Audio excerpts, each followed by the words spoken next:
Hello again, punters, and welcome back to another episode of the Snapshot. The man, the myth, the legend, Tommy Rockcliffe joins me as always. Tommy, back-to-back weeks. We've made history. No other podcast, no other show here at Neds has tipped back-to-back winning multis, but we've done it, mate. We've done it. We've the Neds punters out there. The bookies aren't happy with us. Monday morning, time to record. We've had a few abusive messages from them. So Neds punters out there, they pretty much can't lose for the rest of the year. You're pretty much in front. So we've couple of multis, about $23 positive territory. Like there's only 26 rounds or 25 rounds, so they can't really go wrong from here. Anything here is a bonus. In the green, mate. We might be shadow banned if we keep doing this the way we go.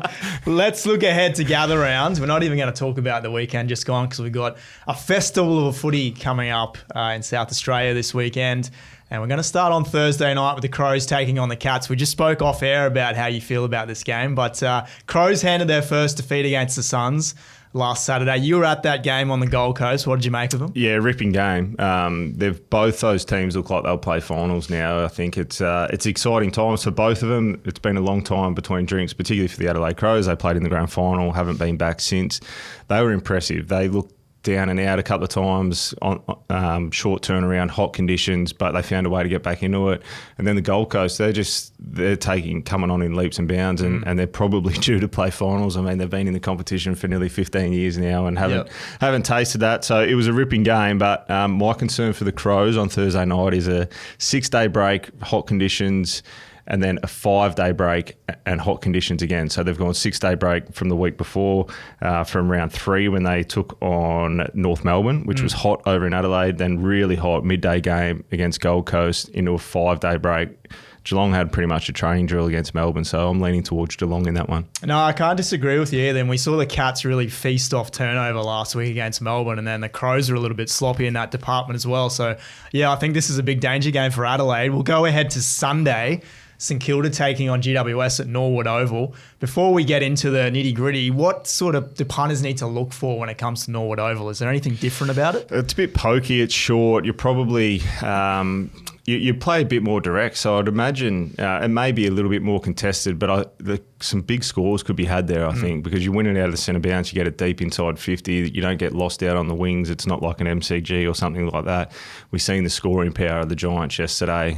We always thought they were going to do that against West Coast, but St Kilda have been impressive the last couple of weeks, so I think it might be a goal fest, potentially look at the overs. Looking at the overs, okay, because I was going to ask you, do you think the Saints are back to their defensive ways of last year? Because they've held, 3 opponents this year to under 100 points, but then you're going up against the GWS team that just belted West Coast, Jesse Hogan, 9 goals. So you think it's going to be high scoring? I think so. You go back to the first game that they played against the Adelaide Crows and they got 135 put against them. So I think they've probably been taken on opposition that haven't been that high scoring power. We know Geelong had a bit of an issue in their second game, but Port Adelaide, they've got some serious issues at the moment. So I think the Giants, the way they play, their scoring power is absolutely elite. Their midfield, get it inside 50 and the repeat entries, they're going to be hard to stop. Yeah, very similar on paper, these two teams as well, both averaging around 26 scoring shots, 14-ish goals a game, 15.5-point line, so it could be a bit of a thriller. We'll stick to Sunday. We got Port taking on my Hawks. Hawks back from a break at the Adelaide Oval. This is a very, very big ask, I think, for the Power, who rued some missed opportunities over the weekend, as they always do, and we know how well Hawthorn sets up behind the ball. Is this just a case of Hawthorn by how much? Oh, I think so. I mean, Port Adelaide are up against it. We've seen the same style that they play where they get a lot of inside 50s but can't hit the scoreboard and can't kick accurately in front of goals has been a big concern for them for a number of years now. Hawthorn is so effective and efficient when they go forward. They're going to be hard to stop. I think the Hawks, I think they've earmarked this one as well. I think it rounds out, gather round sensationally Sunday night.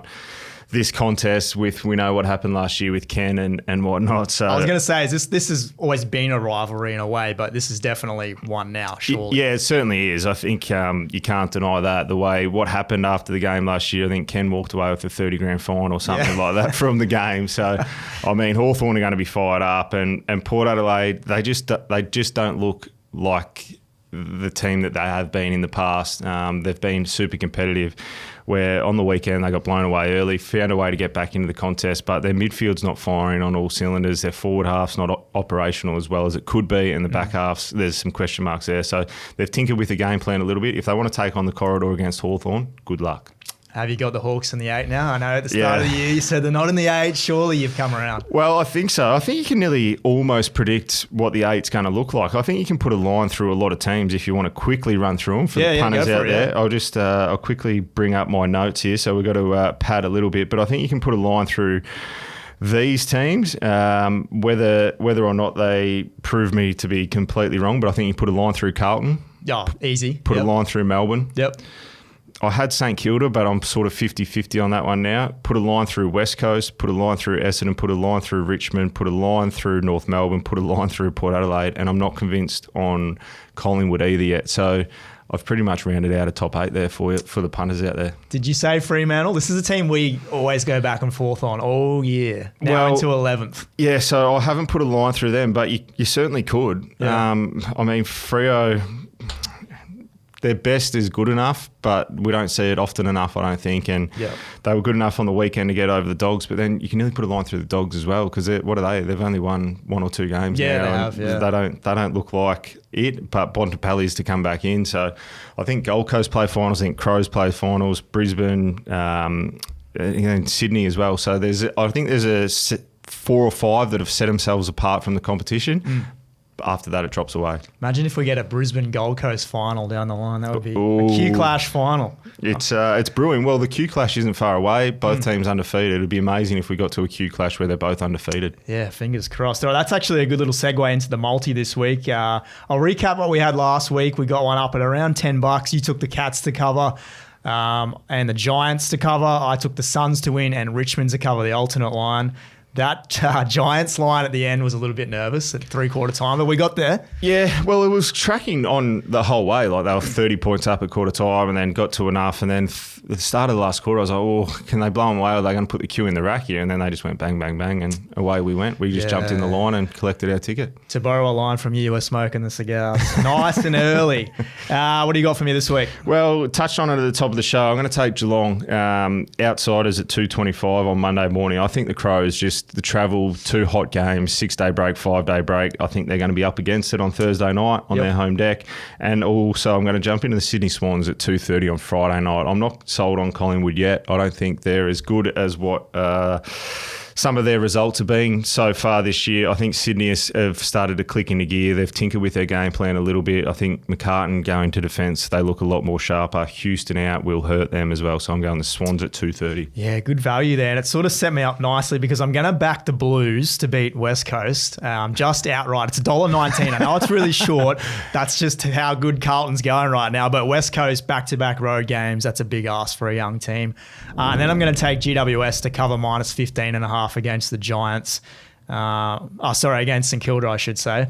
I just don't really trust St Kilda. I don't know who St Kilda's really beaten so far. I just don't trust their track record. So I think the Giants could really whack them there. $11.70 for those 4. Ooh, juicy. Can we go 3 on the bounce? Mate, hat trick would be very nice. Ooh, time to get in line, punters. You win some, you lose more. For free and confidential support, call the number on the screen or visit the website